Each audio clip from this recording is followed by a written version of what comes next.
Tell us a little bit about why it was written and what you did to get this great story. Yeah, well, I think two things. First of all, there were all these bestsellers, the Hitchens and Harris and Dawkins books, which, of course, I liked so much. But they were ultimately polemical works, sort of saying, we ought to move beyond religion, or we ought to get away with religion. The world would be better if people weren't so religious. And, being a sociologist, I thought, well, that may all be good and fine, but why not just look at places on the earth that actually aren't that religious and see what they're like? And, so I sort of felt that needed to be put on the table, that it's not enough just to sort of rhetorically and polemically critique religion, but to say, well, wait a minute, we can just look at our own world and look at pockets of humanity that are quite secular and see how they're faring. Because all these televangelists like Pat Robertson and Falwell are saying, a country without God is chaotic and meaningless and unhappy and all those things. Exactly. The Ann Coulters, the Pat Robertsons, the Rush Limbaughs, the Bill O'Reillys.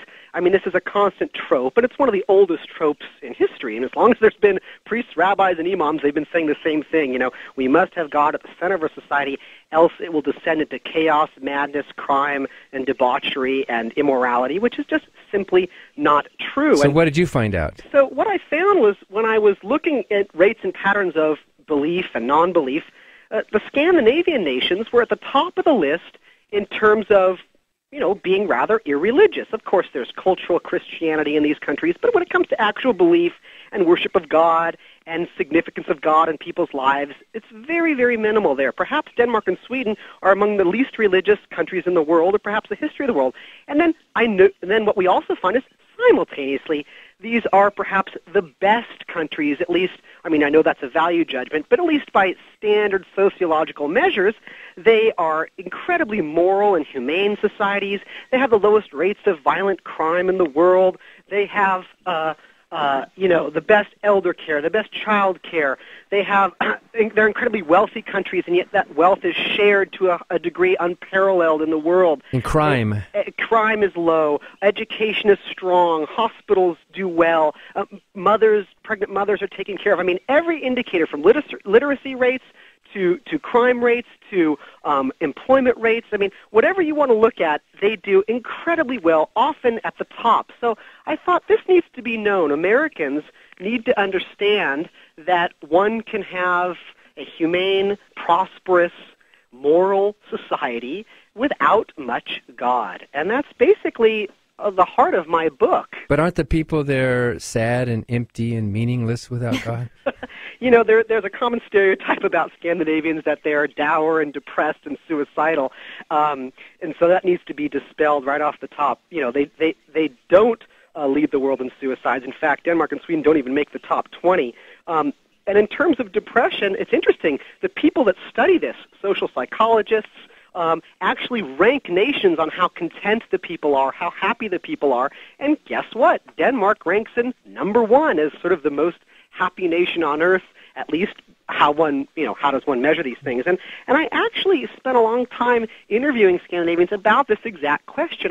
How do they find meaning if there's no God and there's no afterlife? What gives their life meaning? And what I found was Scandinavians, like most secular people, have incredibly rich and meaningful lives. They find meaning in their work, their families, various causes they're involved in, traditions, the joy of nature, the joy of love, doing good. And so actually a lot of them thought it was odd that I would ask that question, what is the meaning of life? And many of them said, well, meaning of life is what you make of it. And I even had some people say, if there was a God controlling everything and this was just a prelude to heaven or hell, that would make this life seem meaningless.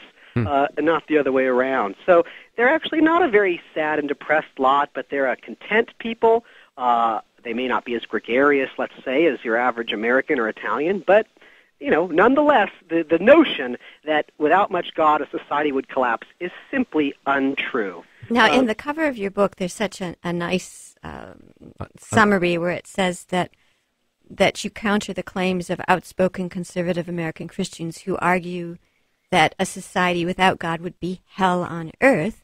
It is crucial, you believe, for Americans to know that society without God is not only possible, but it can be moral, successful, and downright pleasant. Indeed. And didn't you call, what was it Aarhus? How do you say that city? Yeah, Aarhus. Didn't you say that it might be the closest thing to a secular heaven on earth? Or something like that? That's how I saw it. I mean, of course these aren't completely secular societies.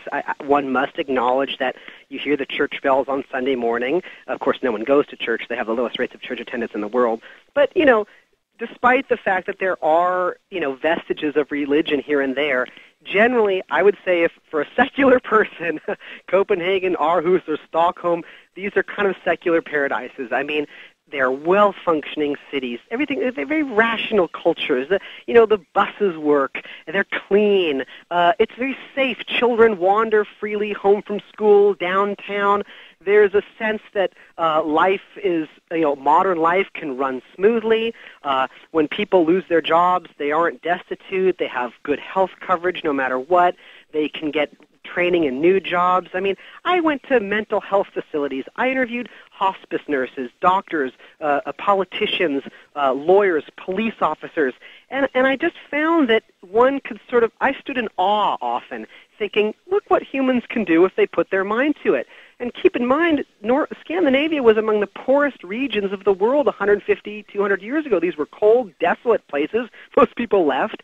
And yet in about 100 years, through sort of rational coming together, these people were able to create extremely prosperous, well-functioning, extremely safe, humane societies. So yes, whether I was drinking beer at a cafe or catching the bus for an interview or working up at the university or just taking my kids to the beach, I often felt like I was living in a bit of a secular paradise. Some people in our country would say that you can get that effect if you have a really strong police force.